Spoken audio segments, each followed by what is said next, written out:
धोबी का कुत्ता घर का ना घाट का, 9 2 11 होना, हाथ पे हाथ धरे बैठे रहना, एक तीर से दो निशाने, इस तरह से नाक में दम करना, या फिर कई बार बोलते हैं आंखों का तारा। तो इस तरह से कई बार बोलते हैं पेट में चूहे कूदना। बहुत सारे ऐसे हिंदी फ्रेजेस है जो आप कई बार चाहते हो कि इंग्लिश में बोल पाए, लेकिन उसकी एग्जैक्ट इंग्लिश नहीं पता होती है तो नहीं बोल पाते। सो वरी नॉट, आज मैं आपको ये सारे हिंदी वर्ड्स के जो है सेंटेंसेस का आपको इंग्लिश बताऊंगा।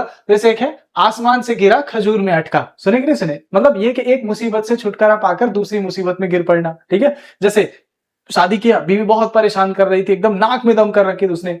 अब इसने गुस्से में आकर के उसको तलाक दे दिया। उसके बाद बहुत खुश था, रिलैक्स। उसके बाद अगले दिन शादी किया। अब उस मैडम ने क्या किया, ब्लू ड्रम में इसको तीसरे दिन पैक कर दिया।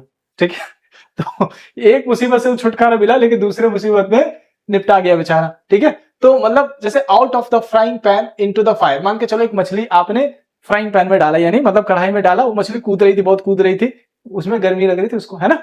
अब वो कूदते कूदते चूल्हे के अंदर चली गई।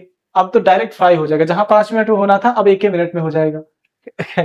तो जोक सपाट, तो कहने मतलब out of the frying pan into the fire, यानी एक मुसीबत से छुटकारा पाकर दूसरी मुसीबत में गिर जाना, यानी आसमान से गिरा खजूर में अटका। इस तरह से धोबी का कुत्ता घर का ना घाट का, नीदर हियर नॉर देयर। 9 2 11 होना, to make run for it, या फिर बोलेंगे टू फ्ली, यानी भाग जाना।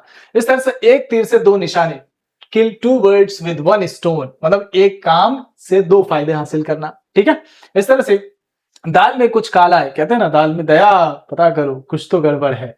ठीक है, तो क्या बोलेंगे, समथिंग स्मेल्स फिशी, कुछ गड़बड़ है दया। नाक में दम करना, to drive someone up the wall, बहुत परेशान करना। मुंह की खाना, to get a taste of one's own medicine, अपनी ही करनी का फल मिलना। पेट में चूहे कूदना, टू बी स्टार्विंग, क्या होता है यार, आई एम स्टार्विंग, यानी मेरे पेट में चूहा कूद रहा है। इस तरह से हाथ पर हाथ धरे बैठना, to sit around doing nothing, बिना कुछ भी नहीं करना। आंखों का तारा, the apple of one's eyes, got it. तो अगर आप किसी के हैं तो जरूर बताना वो कौन व्यक्ति है जिसके आप आंख के तारे सितारे चांद जो भी है बताना हमको। Thank you.